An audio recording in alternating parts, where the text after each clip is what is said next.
ઉત્તર ગુજરાત સહિત બનાસકાંઠા અને વાવ થરાદ પંથકમાં ચોમાસું ખેંચાતા સિંચાઈના અભાવે વાવણી બાદનો ઊભો પાક સુકાવા લાગ્યો છે, જેના કારણે સ્થાનિક ખેડૂતોમાં ભારે ચિંતા પ્રસરી ગઈ છે।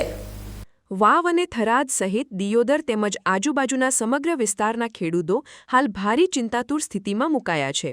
ચોમાસાના પ્રારંભે આ વખતે સારો વરસાદ થશે તેવી મોટી આશા સાથે ખેડૂતોએ મોંઘા ભાવના બિયારણો અને ખાતર પાછળ હજારો રૂપિયાનો ખર્ચ કરી નાખ્યો હતો। કાળી મજૂરી કરીને ખેડૂતોએ પોતાના ખેતરોમાં ઉત્સાહભેર વાવણીનું કાર્ય પૂરું કરી દીધું હતું, પરંતુ વાવણી પૂર્ણ થયા બાદ લાંબો સમય વીતી જવા છતાં વરસાદ સંપૂર્ણપણે ખેંચાઈ જતા હવે ખેડૂતો અત્યંત પરેશાન બની ગયા છે।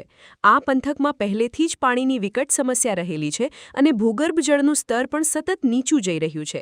ભૂગર્ભ જળનું સ્તર નીચું જતું હોવાથી ખેડૂતોને ખેતી માટે જોઈએ તેટલું પાણી પણ મળી રહ્યું નથી। સિંચાઈના પૂરતા સાધનોના અભાવે મગફળી અને કપાસ જેવા મુખ્ય પાકોને મોટું નુકસાન થવાની ભીતિ સેવાઈ રહી છે। પાણી ન મળવાને કારણે ખેતરોમાં લહેરાતો ઊભો પાક હવે ધીમે ધીમે સુકાવા લાગ્યો છે। પોપટજી મકવાણા સહિતના તમામ સ્થાનિક ખેડૂતો પોતાની આંખો સામે પાક બળતો જોઈને લાચાર બન્યા છે। હવે આ વિસ્તારના ખેડૂતો આકાશી વરસાદ ક્યારે આવશે તેની અત્યંત ઉત્સુકતાથી કાગડોળે રાહ જોઈ રહ્યા છે। ખૂબ પડશે તો મુશ્કેલ તો પડશે ને, વરસાદ વગર તો શું કરે છે, તારે બેઠા છે એમને હુકામાં ખર્ચો તો ઘણો કર્યો છે। અત્યારે હાલ તો લાખ રૂપિયાનો ગણો તો સાચો એટલો કર્યો ખર્ચો। વરસાદ ના આવે તો મરો છે વળી, હવે શું કરો, તારે તો બેઠા છે રાહ જોઈને વરસાદની। મગફળી બધી વાવી છે પણ શું કરો, કશું થાય એમ જ નહીં, વરસાદની વાટ જોઈને બેઠા છે। વરસાદ ના આવે તો મરો છે, 2 મહિનાથી ખેંચાણો છે, નથી ખેંચાઈ રહ્યો છે, શું કરે, વાટ જોઈને બેઠા છે। શેનો ચલાવો, શું કરો, અત્યારે વરસાદ ના થાય તો મરો જ છે ને। ખેડૂતો ભય વ્યક્ત કરી રહ્યા છે કે જો આગામી 7 થી 10 દિવસમાં વરસાદ નહીં આવે તો ખેતરોમાં ઉભેલો પાક સંપૂર્ણપણે નિષ્ફળ જવાની દહેશત છે। ચોમાસાની શરૂઆતમાં દેવું કરીને વાવણી કરનાર જગતના તાત પર હવે આર્થિક સંકટના વાદળો ઘેરાયા છે। ભૂગર્ભ જળના તળ સતત ઊંડા ઉતરી રહ્યા હોવાથી બોરવેલ કે વીજળીના માધ્યમથી પણ પૂરતું પાણી મેળવવું શક્ય બનતું નથી। આવી પરિસ્થિતિમાં ખેડૂતોને આર્થિક કમર ભાંગી જાય તેમ હોવાથી તંત્ર દ્વારા તાત્કાલિક ધોરણે યોગ્ય પગલાં લેવામાં આવે તેવી જોરદાર માંગ ઉઠી રહી છે।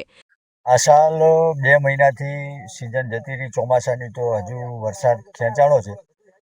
બોરના થોડા ઘણા ટ્યુબવેલથી અહીંયા વાવેતર કર્યું, તમને દેખાય છે।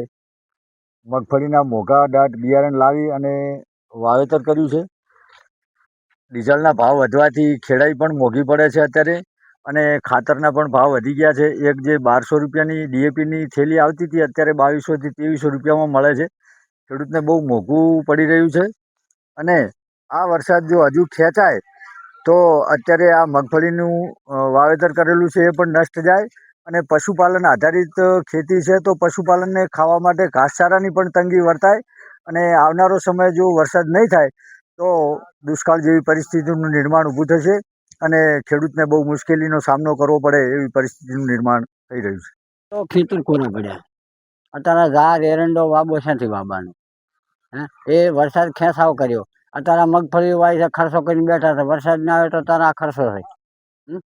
પછી અત્યારે મજૂરી વર્ગને મજૂરીની વાત જોઈને બેઠો, પણ વરસાદ વગર મજૂરી છે નહીં કરે।